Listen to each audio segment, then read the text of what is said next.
of you have gotten familiar with that name and certainly with that man. There's little I can add to a guy who's been such an advocate for what we're an advocate for. Arun came into the job, young guy. People thought, well, how hard a fighter, an organizer will he turn out to be? And he's been very exceptional. When you're a state employee, you have to be bipartisan because Wisconsin is, if nothing else, a bipartisan state. So you're always listening to the inputs of both sides of the aisle, as they like to call it. And Arun has taken over a role that back during the Governor Thompson's administration, we're the leader of the Midwest Rail Initiative. Following during the Doyle administration, our Secretary of Transportation was leader of, I believe it was a 32 state coalition of states served by Amtrak. And so Arun has been out there fighting for, let's call it equality in this particular mode of transportation. And he's never quit. And so he certainly impresses me because this is definitely not just a state position where someone's a placeholder. And recently, when I was trying to set up this meeting with him and the one in the fall, he had to check his conflicts in the fall because, and he's going to have to tell you about this, I believe he's now the head of the 32 state coalition. So with that, have at it, Arun. Well, thanks so much, John, for those kind words. It's great to be presenting to WisARP again. I wish it was in person, but definitely look forward to lacrosse in the fall. Yeah, I just, I'll start by saying it is a very exciting time for transportation right now with everything going on with the new administration. We have FY22 appropriations coming up. We have authorization of surface transportation bill that everybody's working hard on, of course the potential infrastructure bill coming up here. So it's a lot of opportunities to improve our transportation system, and rail is part of that. And so I'm going to start by just talking about the Hiawatha for a second. The Milwaukee-Chicago Hiawatha service. If you remember, in 2019, ridership had just been going off the charts for years. And in 2019, we hit another record high, as we had in the previous years, of over 880,000 riders. And had we had been continuing on that trajectory, we would have been well over 900 right now. Pandemic saw us, just across all the other transportation, was about 85–90% fewer traffic. We're currently still at a reduced service of 3 round trips, but as John said, we're resuming the full 7 round trip Hiawatha service on May 23rd. We'll be starting with shorter train consists, and then Amtrak will be adding cars as the demand grows, but both WisDOT and Amtrak thought it was very important to get this service out as soon as possible, ahead of the busier travel season in the summer, and getting ahead of all of the business travel. Jobs are depending on it, companies' operations are depending on it. So we did want to get that service out as soon as possible. It's one of the earliest service starts in the Midwest. And then reservations will be required. That's not really a very big thing. It's just when you buy a ticket, it'll be a reservation. And then to expand. Actually, let me go back for a second to that Hiawatha. And Senator Pfaff mentioned the American Rescue Plan, and that really has enabled us to restore the Hiawatha service from 7 round trips. Both the CARES Act, the COVID relief bill that was passed in December, and the American Rescue Plan, couldn't have done it without it. That's enabling this to happen. It's a great thing to have, and very important funding. Obviously, the American Rescue Plan is also what's enabling the long distance service to resume on in Empire Builder's case, May 24th. And then Frank from Green Bay had really appreciate his comments there. You know, integration of improved intercity bus and intercity rail is so critical for a more functioning intercity transportation network. And you know, one of the things I'm working on is really thinking about this is it's not just a, you know, intercity passenger rail, it's the intercity transportation system and network, and we got to do everything we can to better and fully integrate the intercity bus system with each other. I mean, there's different companies operating different routes, but also the intercity bus um, with passenger rail. And you know, even in the case of the Twin Cities, Milwaukee, Chicago, or the Empire Builder, you know, you have the smart transportation transit system, which serves Toma and rural communities across the region. That's a scenic Mississippi River. Transit's a great rural transit fixed route transit service connecting communities, and it'll be very important as we start the TCMC project, and even with the Empire Builder to look and make sure that's integrated with the passenger rail there.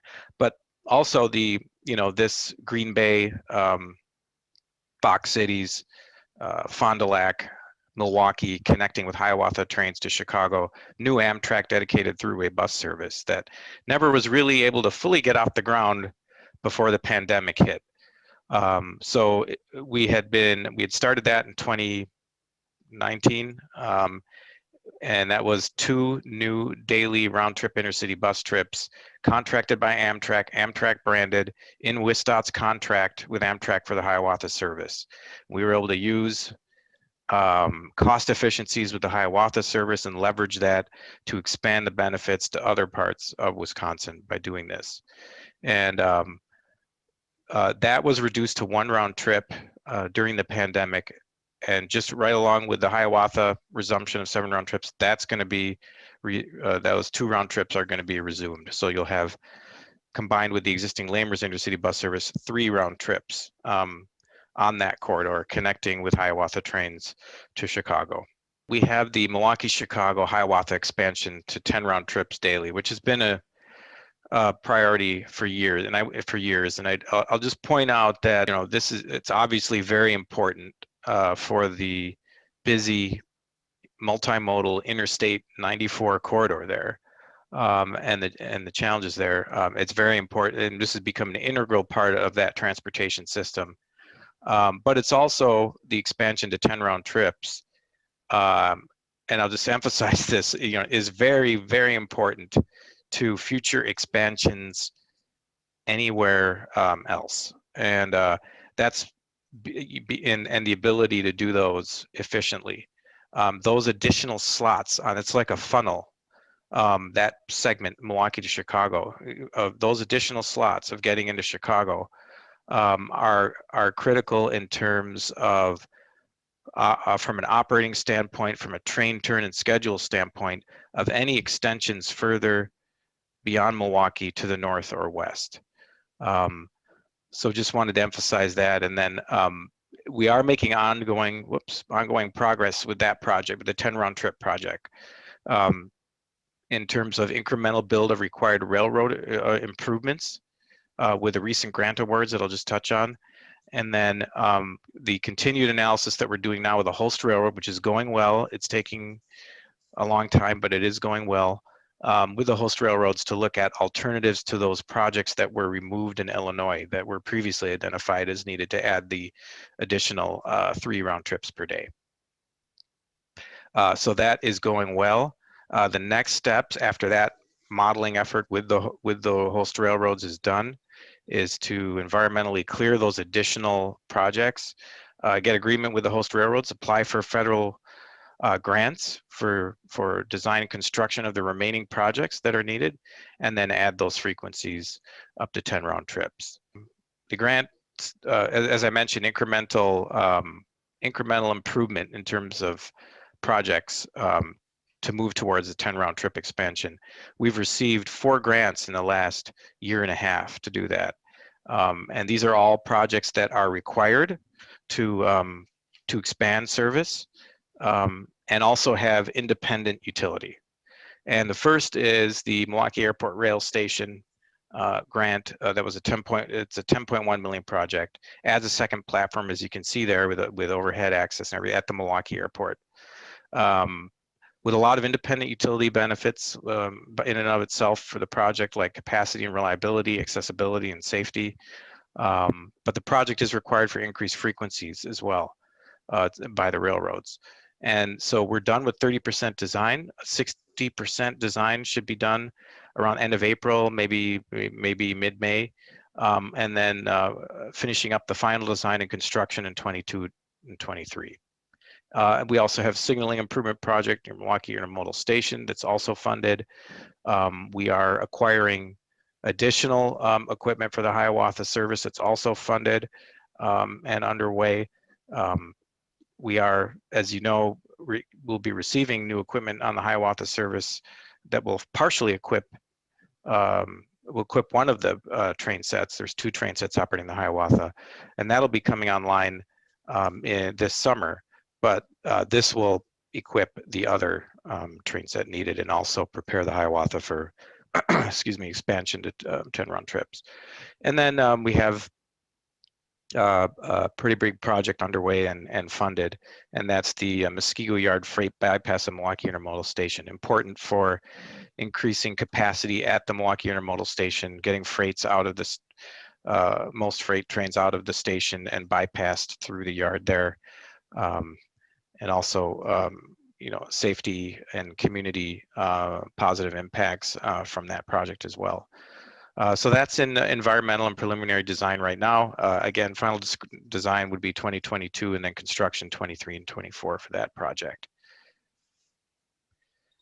And then we have the Twin Cities to Milwaukee to Chicago, TCMC second daily train project. And this, just as a reminder for everybody, for those that may not be as familiar with it, this is the second daily train along the Empire Builder route between St. Paul and Chicago, serving all existing stations in Minnesota, Wisconsin, and Illinois. It adds a second train. It complements the Empire Builder schedule. So it's really about creating a 2 round trip corridor to really open up the viability of regional trips by rail. Again, it'll have a 30-minute faster travel time than the Empire Builder, reliable on-time performance. And this is a project that has really, you know, I'd be remiss if I didn't mention the broad support across Wisconsin. And we've gotten, just for the grant application, 47 letters of support from business interests all over the state, from the different stakeholders. You know, the chambers of commerce in all of these communities in Wisconsin, business groups, you know, Wisconsin manufacturers, very just a broad support, and we've heard that, and I just wanted to acknowledge that. And then I just want to point out something on this map too that's important. Again, in the discussion of better integration and a more functional intercity transportation system with bus and shuttle connections. You can see here with the TCMC, as part of this, you know, a new shuttle between Eau Claire and Tomah for trips to and from Chicago. So it's basically connecting the Menominee, Eau Claire, Chippewa Falls region to Milwaukee and Chicago. That shuttle will connect with Empire, could connect with Empire Builder, but will connect with Twin Cities, Milwaukee, Chicago trains to provide that important connection and really extend the benefits of the rail corridor. So it's not just about the rail corridor itself. And then we have the La Crosse to Rochester Mayo Clinic. That shuttle is already in place with connections from the Empire Builder, but that would definitely be incorporated into what we're doing with the TCMC, and then a connection from Columbus to Dane County there in the southern part of the state. And you can see 60% of Wisconsin population is within 30-mile radius of a station or a rail station, or 15 miles of a proposed shuttle connection stop. So very significantly, we've received the federal funding needed to implement the Twin Cities, Milwaukee, Chicago second daily train. First was the Restoration Enhancement Grant from the FRA, which was over 12 million towards the first 3 years of operating support needed for the TCMC service. And this is really critical. It reduces the burden and cost exposure to the states, to the state budgets for that startup period of the first 3 years of service, and really allows the service to get going, build the ridership and revenue so that the state and partner operating support is much lower and continues to decrease beyond the first 3 years. So absolutely critical, that first grant. And second, of course, is the another FRA grant that provided the federal share of final design construction of the 5 railroad infrastructure projects in Minnesota and Wisconsin to implement the TCMC service. So the progress to date, you can see we're well underway. We're leaving the planning process now into implementation. The current work in progress is we've just had a local officials meeting and public outreach presentation, which is posted on our website, and public comment is now available. I will say we've got over 1,000 comments, and I've skimmed through them, and it's overwhelming support coming from all over the state, really, for this project to add an additional round trip. You'll see the public outreach presentation. That it's a pre-recorded presentation that you can click on and listen to. So a lot of information here. Would encourage you to check it out. This describes the 5 infrastructure projects there with project maps.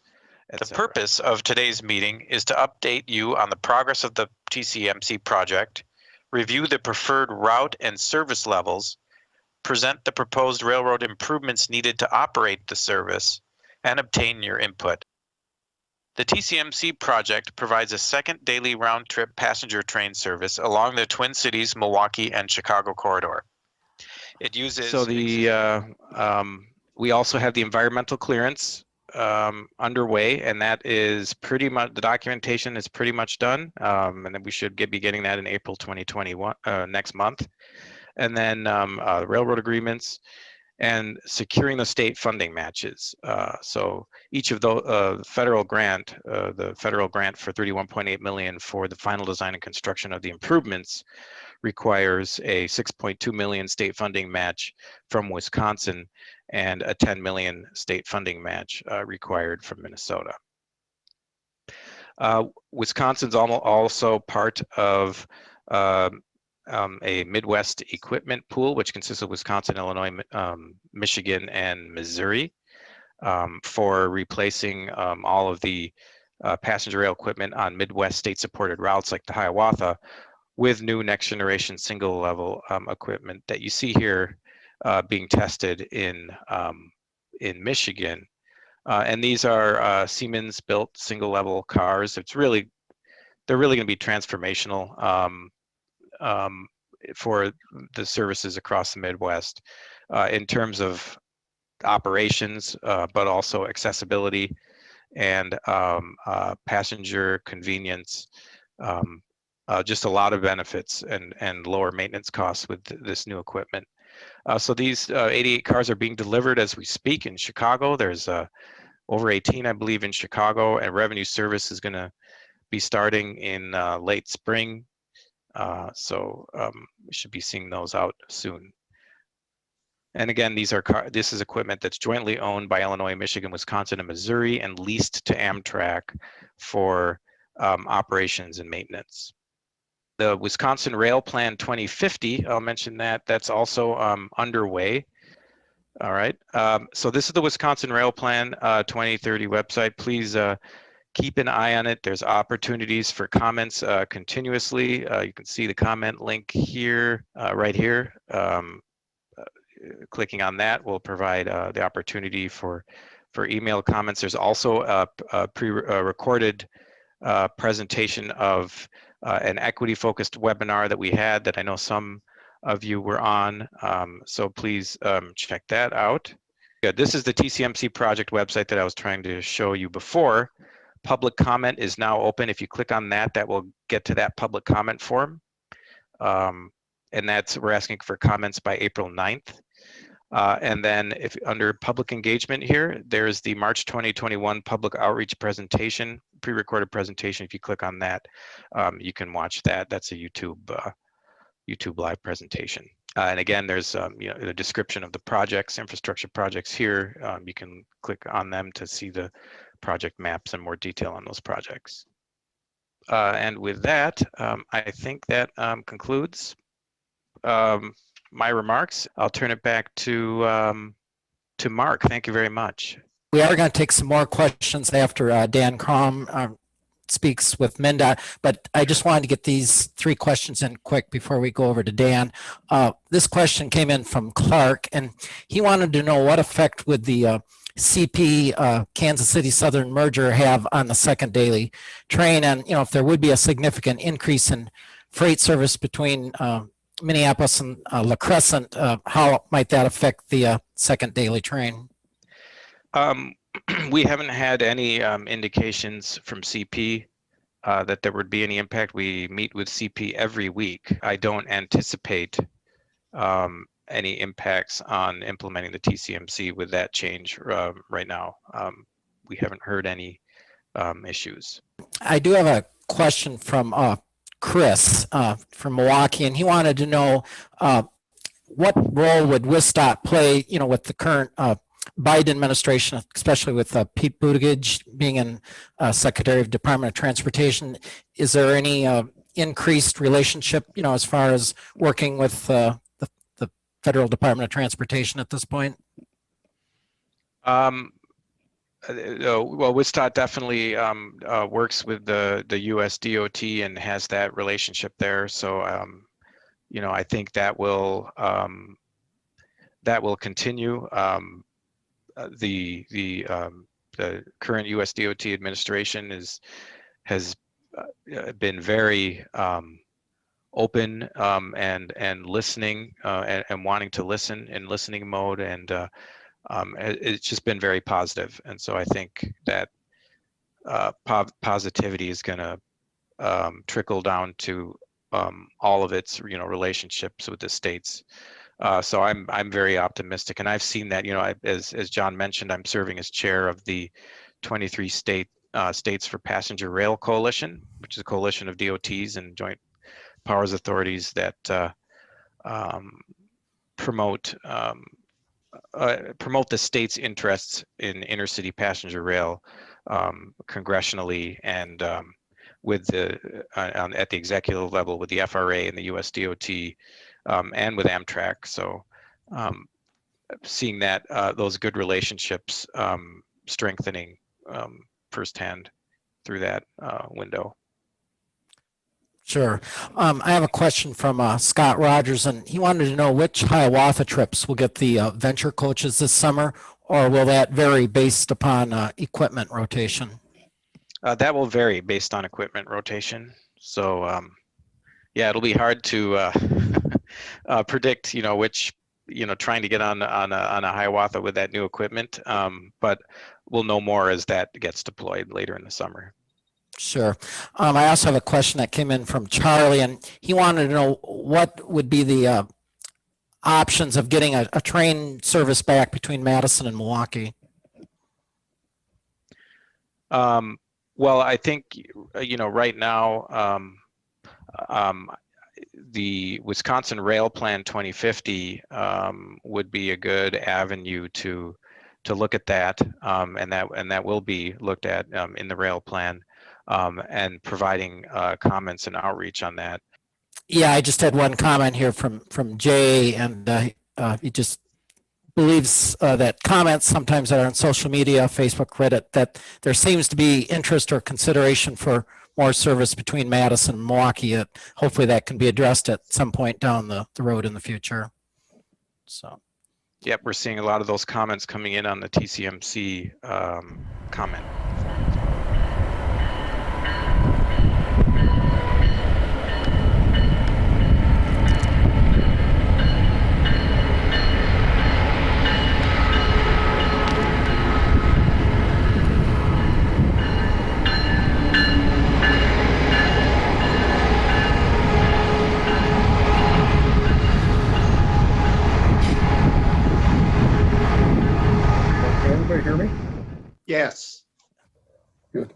You know, that's one thing about the pandemic and the virtual meetings is that whether it's Zoom, Skype, Teams, Web2Go, there's two things that always are said. Can you hear me? And the second is you're on mute. So note that for any other future virtual meeting you're on, somebody will always be on mute. So again, thank you for having me here today. I'm really pleased to be here. I've always appreciated coming down to La Crosse and speaking with you folks. In years past, it's been pretty much doom and gloom from our perspective on getting support for passenger rail. But this is my 6th presentation in 5 weeks. And a lot of them have been to the legislature. Some have been with the Great River Rail Commission, 2 virtual town hall meetings that they had for Winona and for Red Wing. And there's a lot of interest, a lot of momentum. Back to Secretary Pete, when he was first announced that as a nominee for secretary position, Amy Klobuchar, who's on a Senate Commerce Committee who oversees these types of programs, met with us, got our needs and interests. So he is well aware of, and the federal government's well aware, Arun can attest to that, of our program and what we're trying to do here, hence the 2 grants and the support we're getting at the federal level. It may not be with the secretary directly, but we've had a great relationship with the folks at the worker bees at FRA for a long time and very supportive of this effort. So really pleased that momentum seems to have been changing here at the state level, and maybe we can match that interest and support with our state legislature. I'll talk about some legislation that's out there. Just a number of them this year is pretty incredible. So again, thank you for having me here. It's exciting and challenging times. You know, I've been, somebody mentioned the Midwest Rail Initiative. I was one of the founding state reps at that. I think I'm the only one of that group left together. Yet on the other hand, we don't own or operate any trains. So as we move forward with Tcmc, I'm going to rely on that guy in the corner box there, Arun, to help us with the bevy of agreements, negotiations, and use of the grant funds with the federal government. So you guys really have a great asset there in Wisconsin at the DOT, a strong advocate as well. I'm going to talk to you today about 2 projects specific. Oh, by the way, that's the new Siemens single level rail car behind me that we were able to ride on the Bright Line a couple of years back in Miami. And it is a whole different vibe being on that car than it is on any of the current Amtrak equipment, so long overdue. What I'd like to talk to you today about is just a brief update on NLX. I know Arun and I didn't have a chance to coordinate our presentation, so I'll have a few slides on Tcmc as well. But really want to talk about projects on this map in the red in the advanced planning stage. This is from our 2015 rail plan, I believe that map is. And that's the Northern Lights Express connecting Minneapolis to Duluth and Tcmc, 2nd train to Chicago. The dark blue lines in our rail plan are emerging corridors that would be part of the next group to be developed if there's local support and state funding identified. And then the light blue are the longer term corridors. And on this map, I hope everybody can, it's not too small that you can see all that.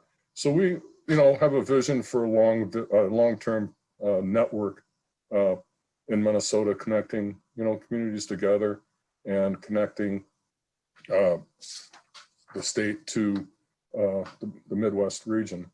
I think Ron had that map that showed that 59% of the people in Wisconsin are within 30 miles of Tcmc. I think that number was 61% for Minnesota.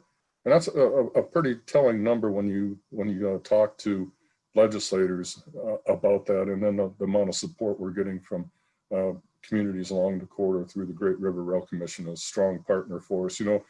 Somebody mentioned we have to be bipartisan. They're not only bipartisan, but in Minnesota we can't advocate. So we really rely on groups like that to get the message out to legislators, and we provide the technical data to them, and they go out and rattle the bushes, so to speak, to try to get folks on board. And I think we've seen some success with the folks in our legislature around Winona. The NLX, briefly, is to reestablish intercity rail along the corridor between Minneapolis and Duluth for up to 4 round trips a day, top travel speed of 90 miles per hour in some segments, a 2.5 hour travel time, which is competitive with highway traffic along that corridor, and 700,000 initial ridership, annual ridership is estimated, and be using 150 miles of existing BNSF track. And I like to tell people that if you've ever been to Minneapolis and driven to Duluth or vice versa on a weekend, on a Friday or on a Sunday, it's pretty much bumper to bumper. And if you like traveling in that environment, get used to it, because there's no major expansions of that corridor in MnDOT's plans for the next 30 years. So what we can do to supplement that is give people a travel option. Plus, with 4 round trips a day, the savvy commuter, probably as far as Hinckley, could still, particularly Cambridge, and can use that as a way to get to and from work daily. And you can see from the map, it dips into Wisconsin up by Superior and crosses over the St. Louis River into Duluth. And we'll have a stop in Superior, as it doesn't make much sense for folks east of Duluth to go into Duluth to head back east or west to Superior and then ultimately to the Twin Cities. Some of the proposed capital improvements to upgrade safety measures at crossings. We have a number of them there that have bump crossings, bad sight lines. And when you've had a lower number of freight trains rumbling through at a lower speed daily, and now you have higher speed passenger trains, people aren't used to that, and we have to make those crossings as safe as possible to prevent incidents. We'll be upgrading sidings to allow the passenger trains to move around or with the freight trains. Initially, our cost estimate for the project was substantially higher than it is now, but through discussions with the consultants and with the BNSF, we found segments where we don't need to have a double track. We just need to extend a siding. There are bridges that we were estimating need to be replaced that don't need to be replaced. So that's part of the project development process. A lot of times people have the view that the costs go up as you work on the project, but I think we're finding out that our initial estimates were high and the costs are actually coming down. And then we'll need to be constructing stations at Coon Rapids, Cambridge, Hinckley, and Superior. Get in the weeds a little bit. The money we've received so far for the feasibility, service planning, environmental work is a total of $12.5 million from the St. Louis County Rail Authority. Again, if I'm repeating some stuff from past years, Minnesota, the counties can set up their own rail authority and have separate taxing ability. And there's a St. Louis and Lake County Rail Authority that has contributed to this project, and frankly was a driving force to get this work started before the current iteration of the MnDOT Passenger Rail Office was established in 2009. And we have picked it up and been running with it since. Last year in bonding, the 4.9 million of Minnesota funds were general obligation bonds. Again, in Minnesota, we can't use highway funds, gas tax revenues for anything other than roads and bridges and a limited amount for public transit. And then 6.6 million from the FRA when Mr. Oberstar was still in his position, was able to secure funding for the project early on. Last year, although our state legislative session drug on because of the pandemic, I think there were 7 sessions altogether. In the last session of the year, they did identify $3 million for the Grassy Point Bridge, which crosses from Duluth into Superior across the St. Louis River. A few years back, it got frozen, stuck in the open position and had an impact on freight service. And local legislator up there, Mary Murphy, representative, was able to get in the bonding bill $3 million to start addressing some of the needs of that bridge. Last year, our session was quite interesting because anything with a steel wheel and a steel rail met doom. And towards the end of the session, we started characterizing the reality of this, particularly in this corridor, that these improvements to the freight system are needed. And eventually, when NLX is established, we'll benefit from that investment. And the same with TCMC, more eminent when it's going to happen, but improvements there to the freight system benefit their movements, their safety, their efficiencies, but also give us access. And that was a strong selling point. This wasn't an NLX project. This was a freight rail project that was essential for movement of goods. So we're kind of shifting our approach to how to get people to embrace the fact that passenger rail isn't standalone. It utilizes their system and also has a benefit outside of moving people. This slide is from one of the presentations to the legislature. We're looking at a construction funding gap of 500 to 600 million in 2018 estimate. And the combination of state and federal funds would come up with that amount of money that we estimate the capital cost to be for the project. Again, yet to be determined on what federal programs are available and what state resources are provided. Additionally, start talking about TCMC. I'll blow through these pretty quick because we know what it all is about. Over 124,000 new riders between Twin Cities and Chicago. And the majority of these riders are regional travel within the corridor. They aren't going endpoint to endpoint necessarily. And it's a local, viable regional connection for folks within that corridor that don't have readily access to bus services or even airports for those longer distant trips. Utilizes existing stations, stops on the builder service, and reduced travel time. Capital cost estimates are about 53 million. Construction only in Minnesota is just over 40 million. We were successful in Wisconsin, again, took the lead on submitting for a CRISI grant, Consolidated Infrastructure Safety and Improvement Grant of 31 million we were awarded. The Restoration Enhancement Grant for operating subsidies was important. And you know, the environmental approval we're expecting next month, and then we begin the myriad of agreements and arrangements that need to take place, and also then final design and then implementation of the service.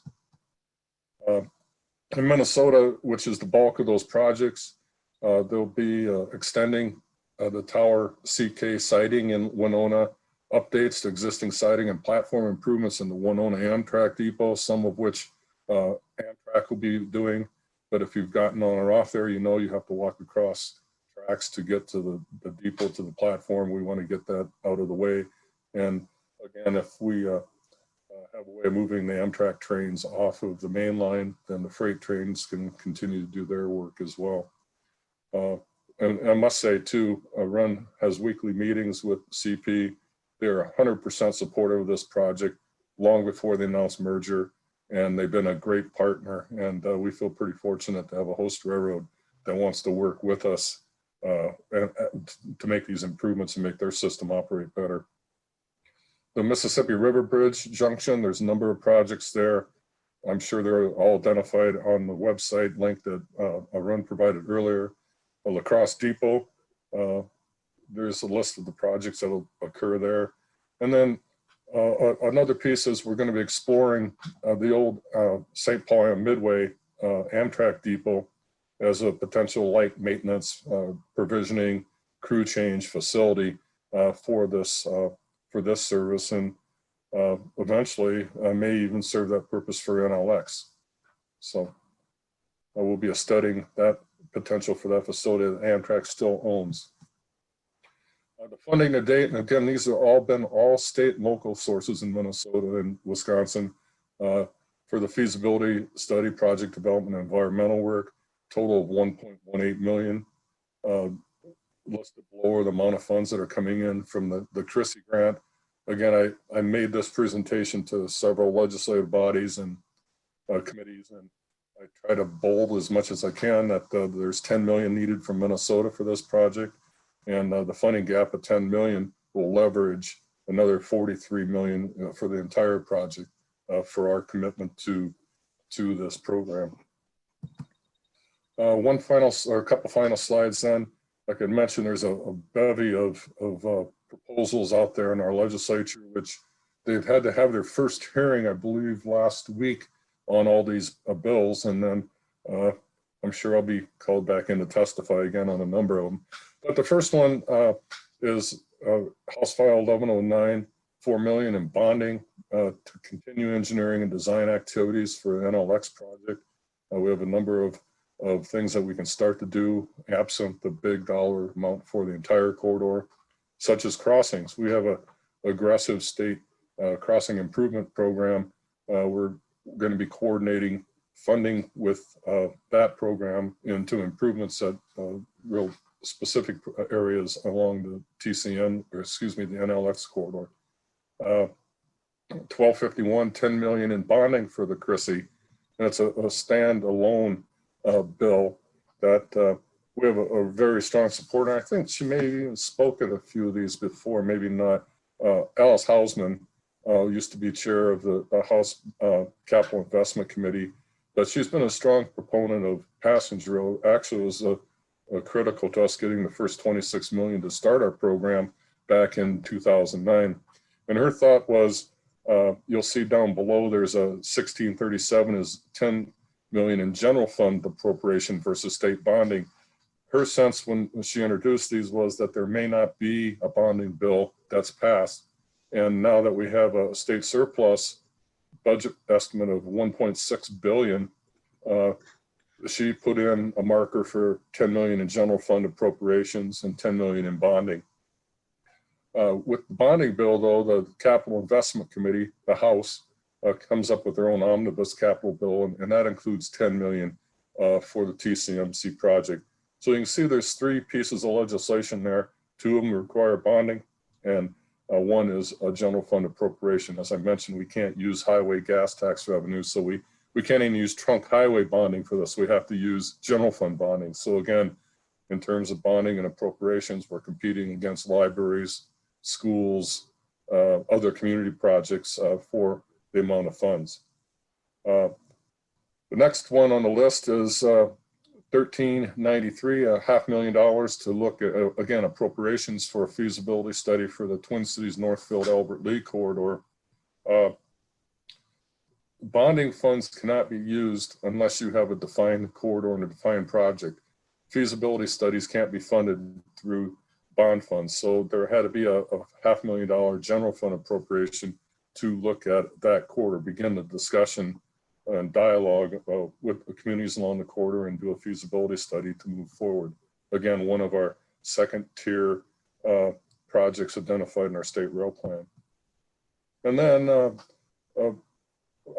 Representative Hausman said, well, what will it take to implement all those corridors in the state rail plan that you've identified?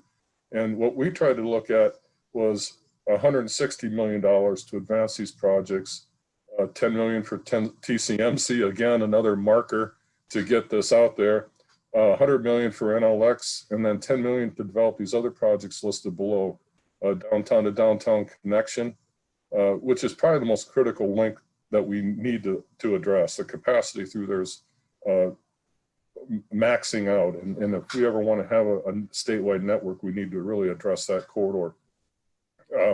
TCMC, excuse me, Twin Cities Northfield Albert Lee, Twin City Mankato, Twin City Fargo Moorhead, and then Twin City Eau Claire corridor. And Mark, it's just the Minnesota portion only we're looking at. We again can't spend our bond funds outside of Minnesota.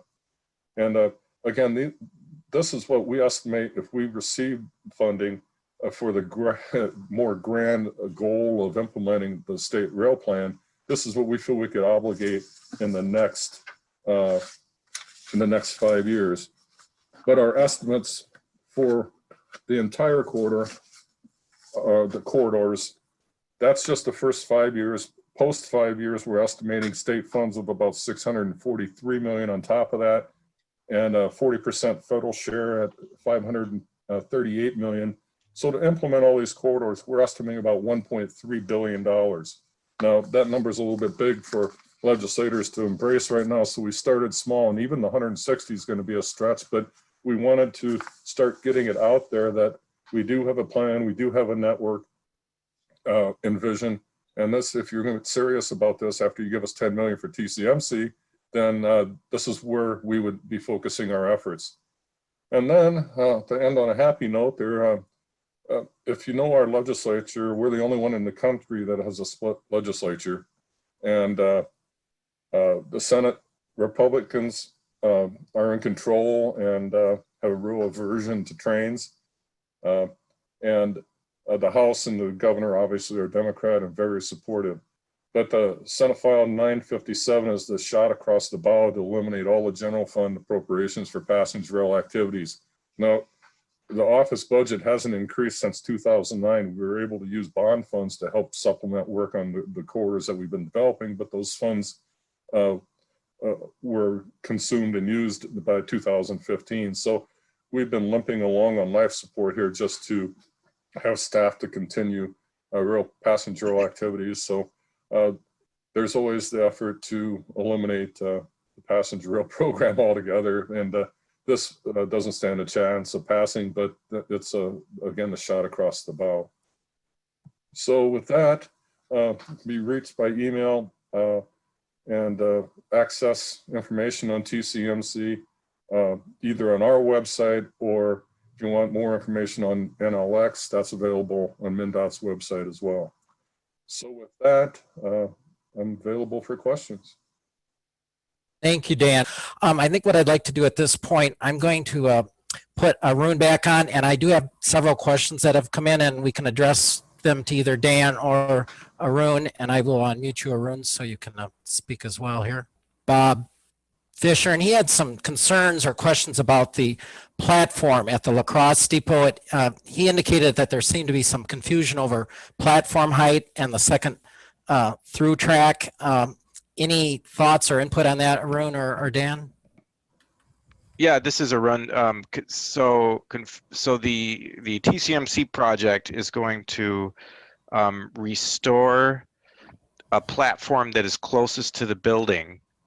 And because the track that the passenger train is going to be lowered on is going to be restoring a track that was removed, and it's sort of where that ballast area is between the existing platform that's used for loading and the station building. So everything's going to be in terms of passenger operations moving closer to the building, and we're coordinating with Amtrak and their ADA projects and everything on that.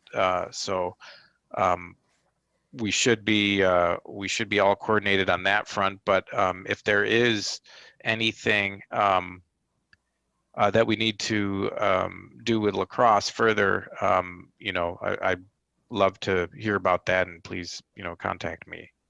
Question from Scott Rogers, and he wanted to know earlier information and fact sheets indicated that the second train estimate is 155,000 annual riders, but he had also noticed that the number currently being used shows 124,000.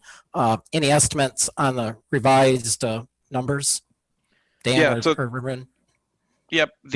So there were several operational alternatives that were being looked at for the TCMC. And one was a standalone, additional frequency even on the Chicago to Milwaukee segment, and that one had an estimate of 155,000. That one is not moving forward. This is moving forward as an extension of one of the existing Hiawatha service. So there's going to be no additional frequency between Milwaukee and Chicago as a result of the TCMC. And on that op scenario had a forecast from Amtrak of 124,000 incremental riders for the TCMC. And again, this is for the first year of service. So that explains what that difference is.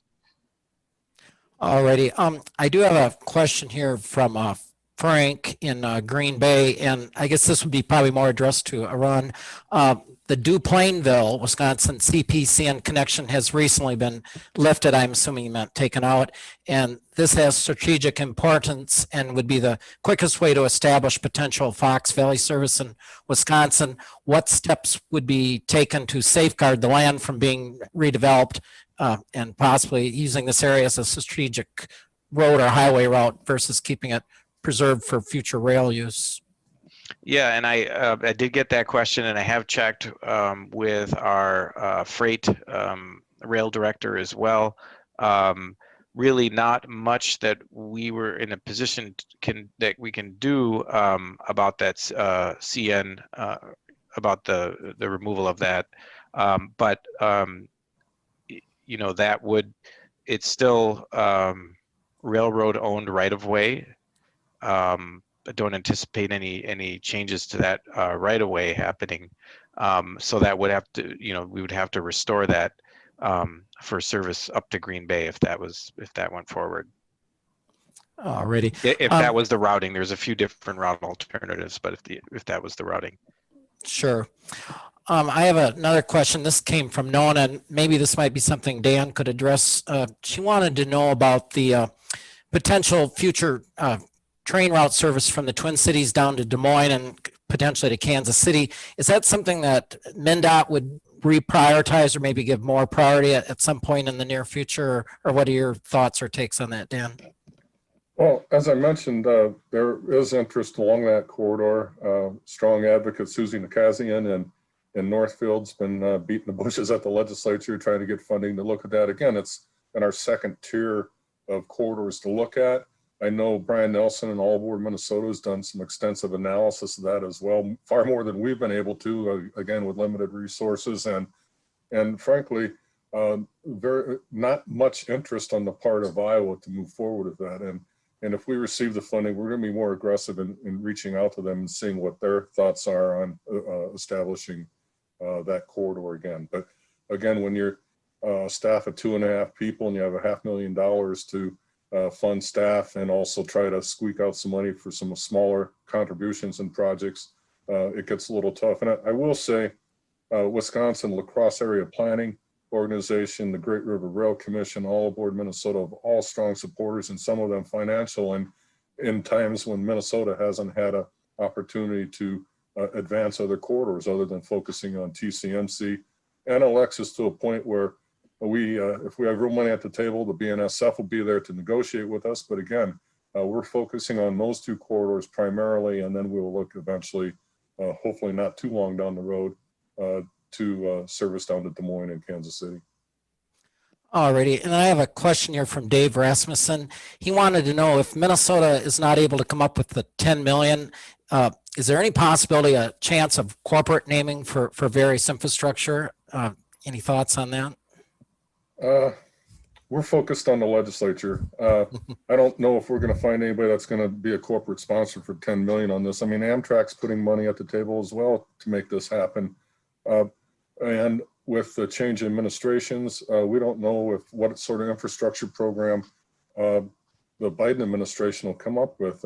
If you may recall, back in 2009, the Passenger Rail Investment and Reinvestment and Improvement Act, PRIA, provided, I think it was $13 billion, and those monies were 100%. So federal funds. So we'll be looking at whatever options there are. We're going to rattle the cage a little bit. We have also had a proposal that hasn't gotten any legs at the legislature, is to transfer the property tax that the Class 1 railroads pay to the state of Minnesota that goes into the general fund, of which we're funded out of, to a dedicated state rail fund. And last year, I believe the estimate of the monies that they paid to the state, not local governments, was over 15 million a year. And to lessen the impact on the general fund of those being dedicated to rail, we would gradually transfer that over a number of times. There, a few ears have perked up lately when we've talked about that, but that could potentially be a source of funding, not immediately.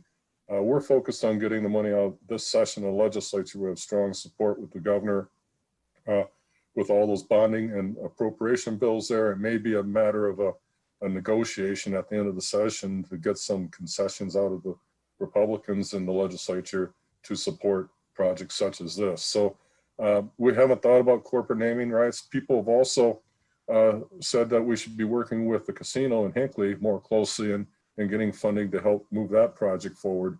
But we'll approach all those issues when it becomes a last resort, because I'm pretty confident this year we're going to see funding for TCMC, and hopefully we can get it done sooner rather than later.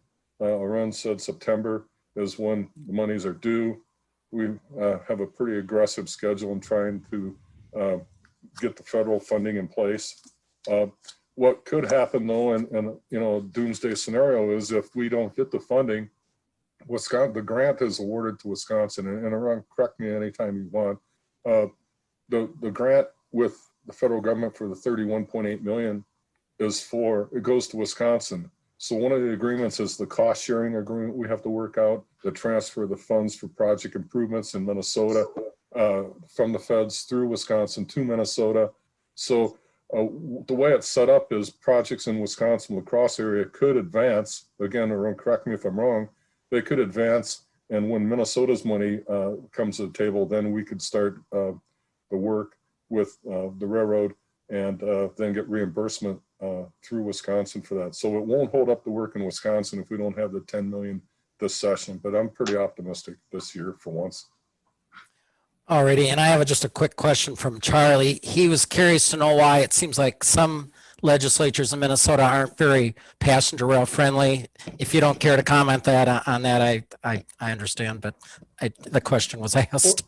Well, you know, it's not necessarily unfriendly. I think they just don't understand. They think that if we put money in the passenger rail, we're taking away from roads, and we aren't. And that's one of the biggest messages I have.